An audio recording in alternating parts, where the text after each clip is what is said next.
Okay बेटे, so last lecture में हम लोगों ने 4 लेवल्स स्टडी कर लिए थे टिश्यू लेवल तक। आज हम organ and system 5th level start कर लेते हैं आज के लेक्चर में। 5th लेवल बाकी हमने कल पढ़े थे।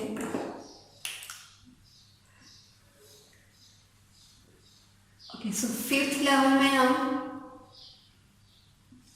जो लेवल स्टडी करेंगे वो है ऑर्गन एंड सिस्टम। बहुत से स्टूडेंट्स ऑर्गन और ऑर्गेनेलिज में कंफ्यूज हो जाते हैं और उनको ऑर्गन की डेफिनेशन आती है तो वो ऑर्गेनेली की लिखाते हैं, ऑर्गेनेली की डेफिनेशन आती है तो वो ऑर्गन की लिख देते हैं। सो ध्यान से पहले क्वेश्चन पढ़ लिया करें, फिर उसको अटैम्प्ट किया करें। ऑर्गेनेली जो आपने पहले पढ़ा था वो माइक्रो एंड मैक्रो मॉलिक्यूल्स के कंबाइन करने से मिलकर बनेगा, ठीक है। वो एक सेल को बना रहे होते हैं आगे जाके। यहाँ पे ये जो ऑर्गन है, जो पहले आपने लेवल पढ़ा था टिश्यू लेवल्स, यहाँ पे ऑर्गन की डेफिनेशन आपने क्या लिखनी है कि ऑर्गन्स किस तरह से बनेंगे, टिश्यूज के कंबाइन करने से। अगर आपको ऑर्गन की डेफिनेशन आती है तो आपने क्या करना है कि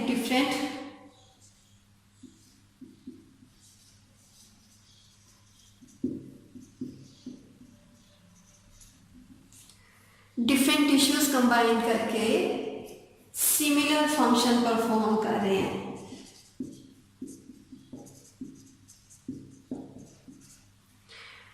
जो पहले आपने पढ़ा था टिश्यू लेवल्स, टिश्यूज में आपने क्या पढ़ा, कल जो लेक्चर था कि डिफरेंट सेल्स, सिमिलर सेल्स का जो एक ग्रुप था वो एक सिमिलर फंक्शन परफॉर्म कर रहा था। यहाँ पे आपने लिखा डिफरेंट टिश्यूज, वहाँ पे आपने सिमिलर सेल्स लिखा था कि सिमिलर सेल्स कंबाइन करके टिश्यूज बनाते हैं। यहाँ पे आपने डिफरेंट टिश्यूज लिखा है तो डिफरेंट टिश्यूज कंबाइन कर रहे हैं लेकिन सिमिलर फंक्शन परफॉर्म कर रहे हैं। जब आपने टिश्यूज की डेफिनेशन लिखी थी तो वहाँ पे सिमिलर सेल्स कंबाइन करके सिमिलर फंक्शन परफॉर्म कर रहे हैं। ऑर्गन और टिश्यूज दोनों के अंदर ही आप लोगों ने बेटे सिमिलर फंक्शन का लिखना है, लेकिन यहाँ पे ऑर्गन के अंदर डिफरेंट टिश्यूज हैं और टिश्यूज के अंदर आपके सिमिलर सेल्स का ग्रुप था जो कि आपने कल वाले लेक्चर में पढ़ा। ओके, ये डेफिनेशंस के अंदर ये दोनों ध्यान से लिख लीजिएगा। ये लिखने के बाद आपने इसकी एक एग्जांपल कोट करनी है। एग्जांपल यहाँ पे हम ह्यूमन स्टमक की ले लेते हैं। फॉर एग्जांपल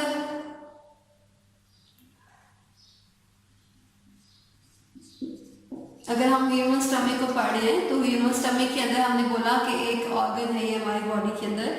तो अगर ये स्टमक डिफरेंट टिश्यूज के कंबाइन, इसके लिए कंबाइन करना ज़्यादा नेसेसरी है, तो यहाँ पे हम स्टमक की अगर एग्जांपल पढ़ रहे हैं तो यहाँ पे कौन कौन से डिफरेंट टिश्यूज हैं। 2 तरह के स्टमक का काम आपको पता है कि इससे डाइजेशन करवानी है, फूड को ब्रेक डाउन करवाना है।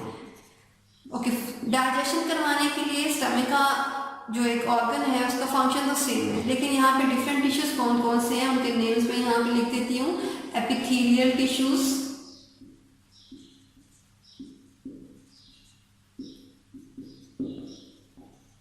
And muscular tissues.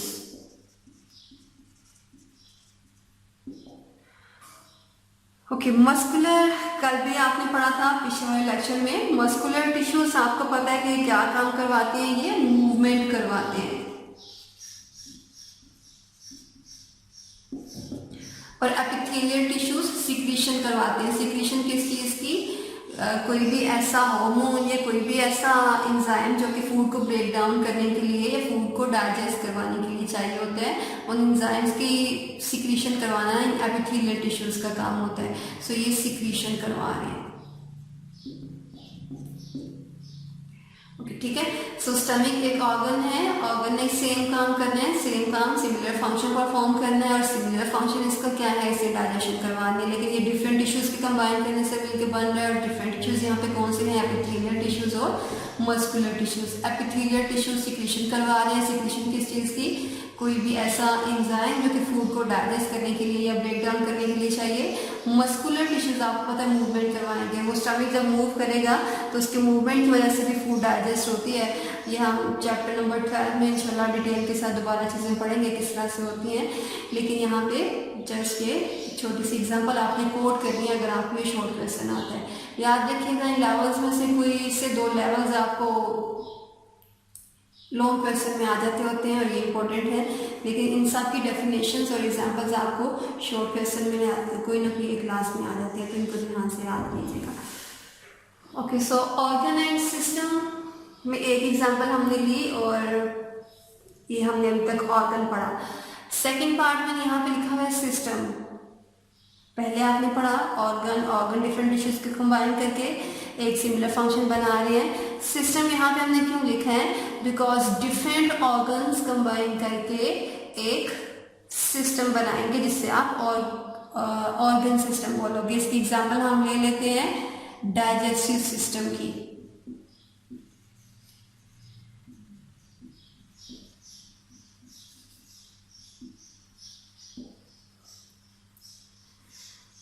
Okay, so digestive system similarly organs के कंबाइन करने से मिलके बनेगा। ऑर्गन से प्रीवियस जो आपका लेवल था वो टिश्यूज था, डिफरेंट टिश्यूज ने कंबाइन करके ऑर्गन को बनाया और सारे मिलके एक ही काम कर रहे थे। अब यहाँ पे भी फूड की डाइजेस्टिव सिस्टम जो हमने लिखा है, डाइजेस्टिव सिस्टम में डिफरेंट ऑर्गन्स कंबाइन करेंगे और डिफरेंट ऑर्गन्स कंबाइन करने के बाद सिमिलर फंक्शन परफॉर्म करेंगे। ठीक है, सो यहाँ पे हमने डेफिनेशन में अगर आपको आती है सिस्टम की तो आप कैसे लिखेंगे कि डिफरेंट ऑर्गन्स कंबाइन कर रहे हैं और कंबाइन करने के बाद सिमिलर फंक्शन परफॉर्म कर रहे हैं। जैसे आपने टिश्यूज की जगह पे आप ऑर्गन को लिखना है और ऑर्गन की डेफिनेशन में आपने टिश्यूज की टर्म यूज करनी है और सिस्टम की डेफिनेशन के लिए आपने डिफरेंट ऑर्गन की टर्म यूज करनी है। ओके, सो ऑर्गन सिस्टम की एग्जांपल हम ले रहे हैं डाइजेस्टिव सिस्टम। डाइजेस्टिव सिस्टम हमने बोला कि डिफरेंट ऑर्गन्स के कंबाइन करने से मिलके बन रहा है। क्या मुझे बता सकते हैं कि डाइजेस्टिव सिस्टम में कौन कौन से ऑर्गन्स हैं? आई होप कि आपको पता होगा। डाइजेस्टिव सिस्टम हम देख लेते हैं, टंग, टीथ एंड स्टमक। इसके अलावा इसोफेगस, इंटेस्टाइन, रेक्टम, ये सारी चीजें। सो ये सारे जो ऑर्गन्स हैं ये डिफरेंट ऑर्गन्स हैं। डिफरेंट ऑर्गन्स कंबाइन करके सिमिलर काम कर रहे हैं। काम क्या है इनका कि इन्होंने फूड को डाइजेस्ट करवाना है। Okay, so different organs combine कर रहे हैं तो एक सिस्टम बन रहा है और ये ऑर्गन सिस्टम की एग्जांपल यहाँ पे हमने लिया है डाइजेस्टिव सिस्टम की। और डाइजेस्टिव सिस्टम के अंदर ये ऑर्गन लिख दिए, टंग, टीथ, स्टमक, इंटेस्टाइन, और ये सारे एक सिमिलर काम कर रहे हैं। ओके, सो ये आपका 5th पीटी लेवल था। अब यहाँ पे एक शॉर्ट क्वेश्चन आपको आता होता है कि जो प्लांट्स के ऑर्गन्स हैं उनकी नंबर क्यों कम है, या फिर आप कह सकते हैं कि क्यों सिंपल है as compare to animals. Short question ये इंपॉर्टेंट है कि अगर आपको क्वेश्चन आता है कि प्लांट्स की जो कॉम्प्लेक्सिटी है ऑर्गन की और ऑर्गन सिस्टम की वो कम क्यों है, तो आपने एक सिंपल सा इसका आंसर लिख देना है कि अगर आपको ये क्वेश्चन आता है कि प्लांट्स की कॉम्प्लेक्सिटी या फिर ऑर्गन का नंबर कम क्यों है, आपने एक सिंपल से इसका आंसर लिखना है। और आंसर इसका क्या है कि इनके अंदर एनिमल्स में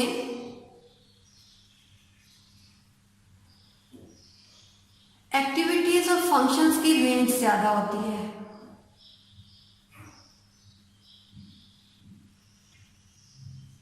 ठीक है, एक्टिविटीज ज्यादा है और फंक्शंस ज्यादा है।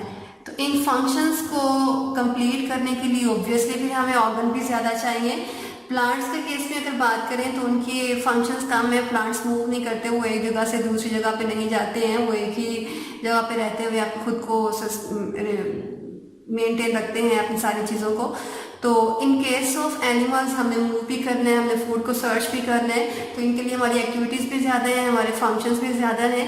तो एक्टिविटीज़ और फंक्शंस ज़्यादा होने के लिए हमारे ऑर्गन्स भी ज़्यादा होने चाहिए। इसलिए जो एनिमल्स हैं उनके कॉम्प्लेक्सिटी ऑर्गन्स की ज़्यादा है, बिकॉज वो ज़्यादा फंक्शंस हैं उनकी बॉडी के, उनकी एक्टिविटीज़ ज़्यादा होती हैं as compare to plants.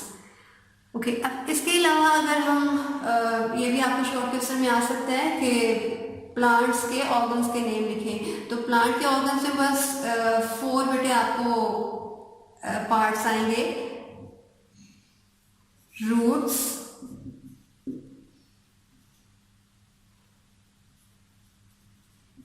Shoot, leaves ये जस्ट प्लांट्स के ऑर्गन है।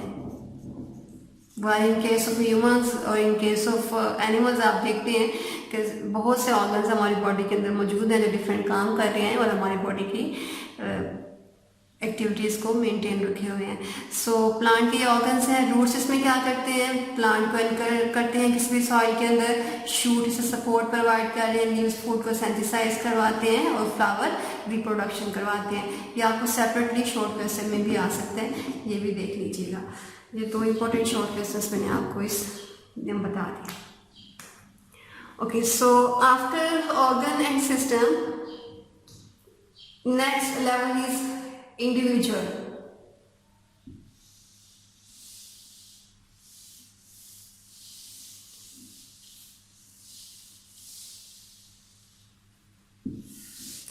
Okay, so organ and system के बाद बेटे आपका 6th लेवल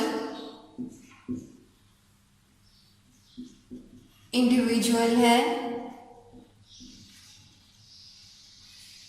इंडिविजुअल के लिए आप टर्म ऑर्गेनिज्म भी यूज कर सकते हैं।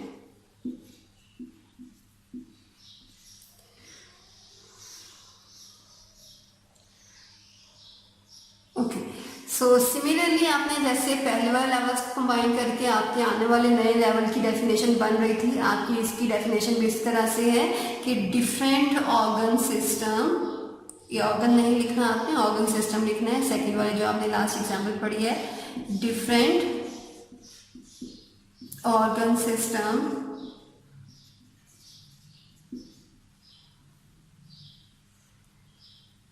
वो प्लांट्स के भी हो सकते हैं और वो एनिमल के भी हो सकते हैं, जो कि असेंबल होके एक इंडिविजुअल को बनाएंगे।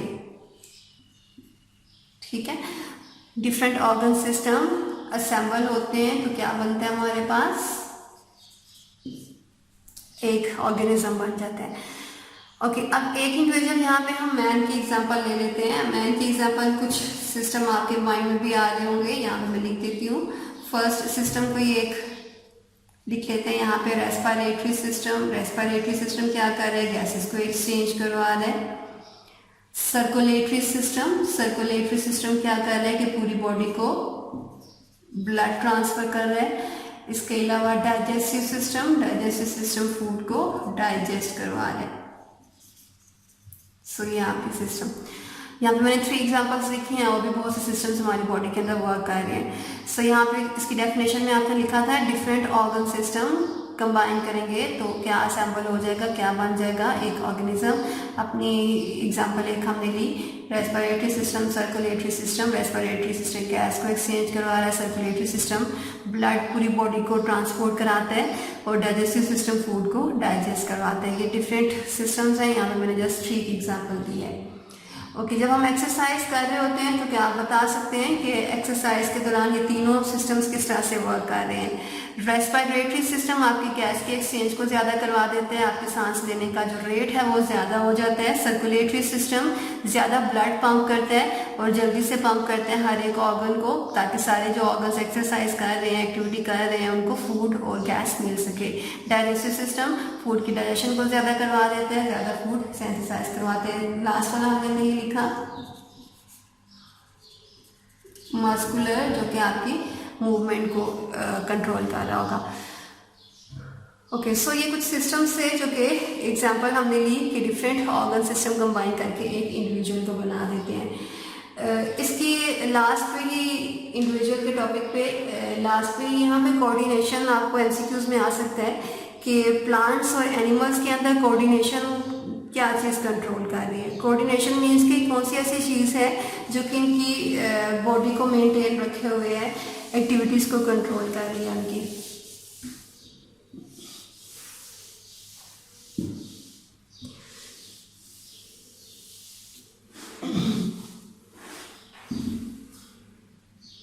So coordination in case of plants and in case of animals.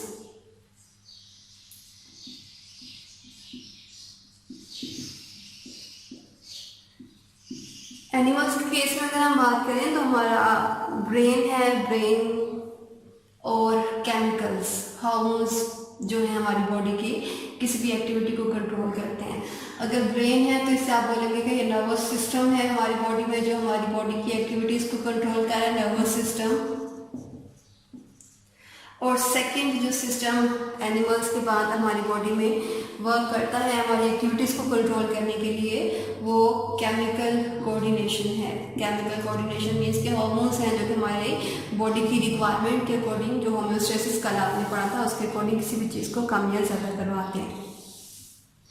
In case of plants just chemical coordination है, बिकॉज इनका सेंट्रल नर्वस सिस्टम नहीं है, ब्रेन नहीं है, स्पाइनल कॉर्ड नहीं है, तो उनके अंदर नर्वस सिस्टम एब्सेंट होगा, केमिकल कोऑर्डिनेशन ही जस्ट होती है। सो इनकी जस्ट केमिकल कोऑर्डिनेशन है। हमारे in case of animals nervous और केमिकल ये दोनों कोऑर्डिनेशन हो रही होती हैं, और ये दोनों आपको एमसीक्यूज में आ सकती हैं। लास्ट बिट हमारे 2 लेवल्स जो है वो है पॉपुलेशन एंड कम्युनिटी। पॉपुलेशन को स्टडी करने से पहले, पॉपुलेशन आपका 7th लेवल है, आपको स्पीशीज की डेफिनेशन पता होनी चाहिए। सो पॉपुलेशन को डिस्कस करने से पहले मैं आपको एक स्पीशीज की डेफिनेशन बता देती हूँ। स्पीशीज की डेफिनेशन के लिए आप लोगों ने क्या करना है, जब भी आपको अभी पार्ट 2 में ये डेफिनेशन बहुत ज़्यादा यूज होती है। स्पीशीज की डेफिनेशन में आपने क्या लिखना है कि group of individuals which can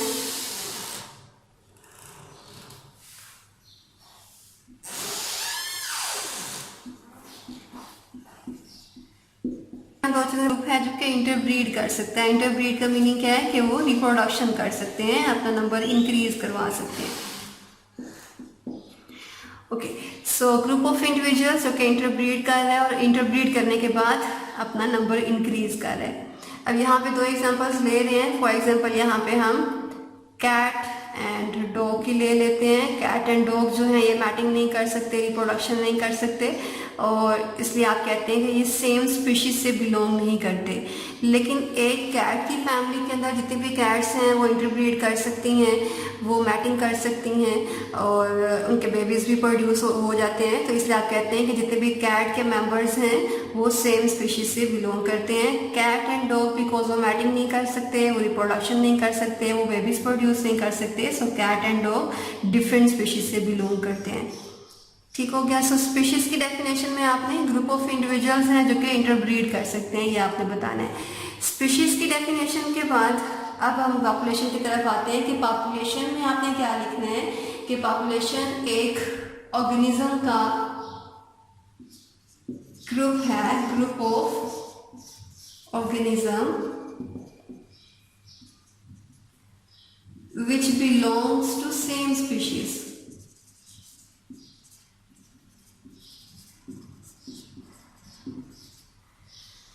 okay, so population में ऑर्गेनिजम्स का ग्रुप है जो कि सेम स्पीशीज से बिलोंग करता है। सेम स्पीशीज, आई होप कि अब आपको स्पीशीज की डेफिनेशन क्लियर हो गई होगी कि ऐसे इंडिविजुअल्स का ग्रुप है जो कि इंटरब्रीड कर सकते हैं और अपने बेबीज प्रोड्यूस कर सकते हैं और अपना नंबर इंक्रीज करवा सकते हैं। सो पॉपुलेशन के अंदर आपने सबसे पहले ऑर्गेनिज्म का ग्रुप बताना है जो कि सेम स्पीशीज से बिलोंग कर रहा है। ये बताने के बाद आपने क्या बताना है कि जो ऐसा ग्रुप है जो कि सेम स्पीशीज का भी है, ये फर्स्ट आपकी चीज हो जाएगी। और सेकेंडली वो सेम प्लेस पे है, सेम प्लेस और सेम टाइम है।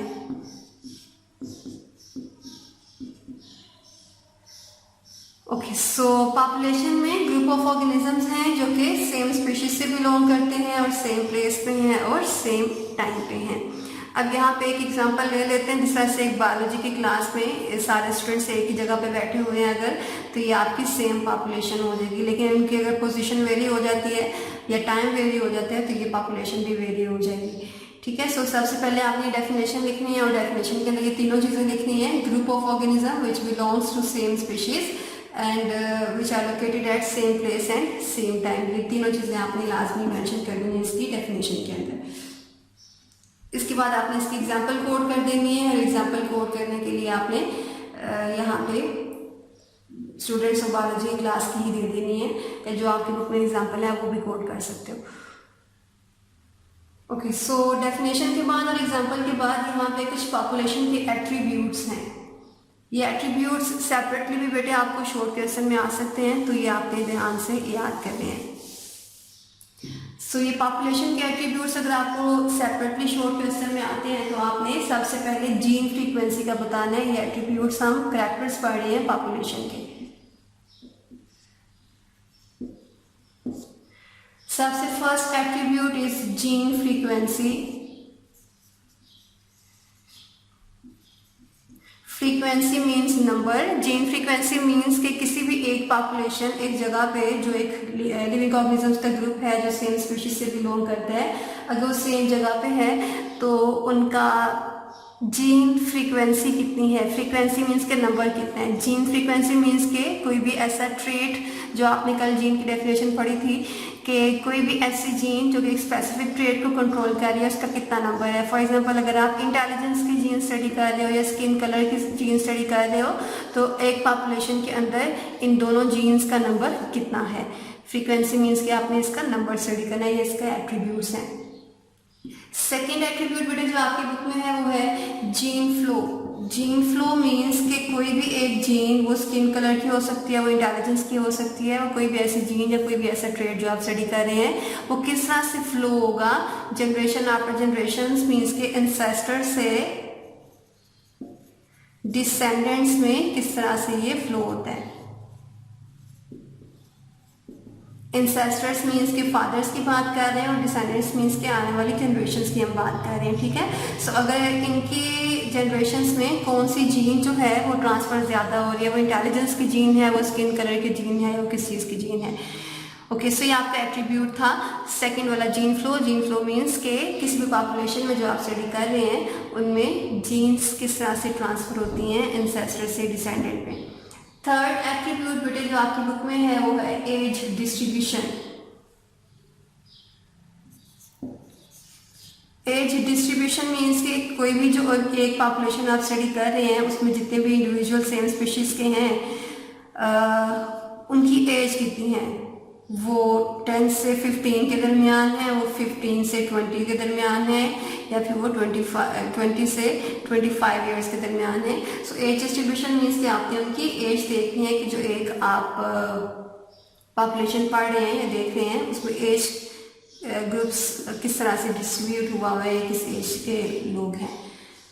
ओके, पॉपुलेशन डेंसिटी मीन्स कि यहाँ पे कितने नंबर ऑफ इंडिविजुअल्स हैं। ये आपका फोर्थ बेटे एट्रीब्यूट है पॉपुलेशन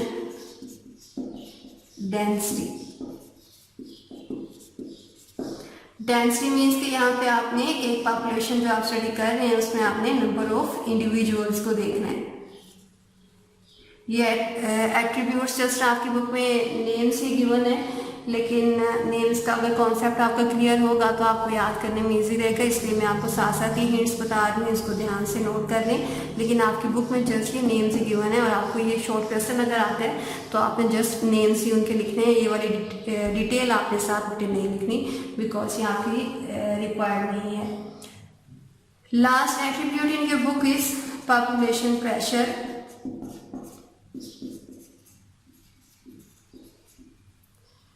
पॉपुलेशन प्रेशर मीन्स कि यहाँ पे जितने भी इंडिविजुअल्स हैं, अगर वो 10 हैं या 15 हैं या 20 हैं, जो भी एक पॉपुलेशन आप स्टडी कर रहे हैं, वो किस तरह से आपकी सराउंडिंग को इफेक्ट करती है। ऑब्वियसली अगर किसी भी एक एरिया के अंदर पॉपुलेशन ज़्यादा होती जाएगी तो वहाँ पे फूड का लेवल कम हो जाएगा, वहाँ पे रिसोर्सेज कम हो जाएंगे, वहाँ पे जितने भी आपके नीड्स हैं।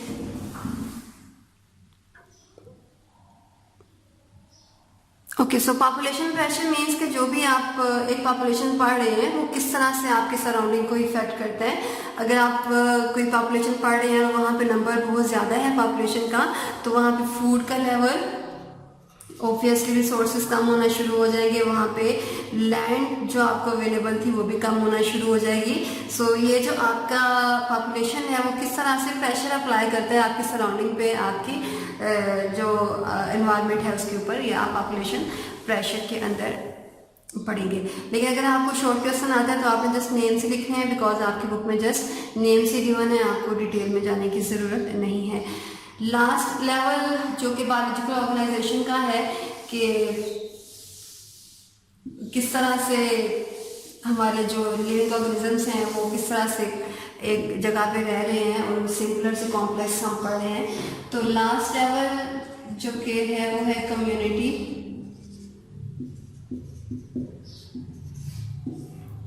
कम्युनिटी में क्या है कि डिफरेंट पॉपुलेशन, इससे पहले जो आपने लेवल पढ़ा था वो पॉपुलेशन का था, तो यहाँ पे आपने क्या लिखना है कि डिफरेंट, दो तरह की डेफिनेशन इसकी बन सकती है, दोनों में आपको लिखवा देती हूँ। डिफरेंट पॉपुलेशंस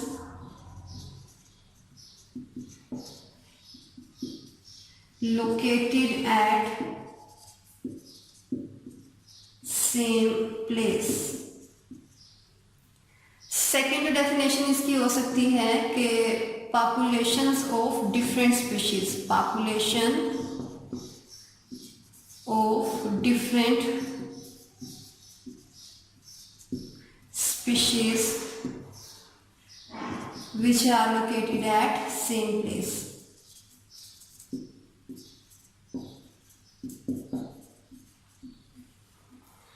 ओके, सो कम्युनिटी की डेफिनेशन में ये दोनों डेफिनेशंस आपकी बुक में है और आप दोनों डेफिनेशंस आप लिख सकते हैं आपकी बुक में। डेफिनेशंस जस्ट ये वाली है, पॉपुलेशंस ऑफ डिफरेंट स्पीशीज, वो प्लांट्स की हो सकती है, वो एनिमल्स की हो सकती है, लेकिन उनका हैबिटेट सेम होना चाहिए।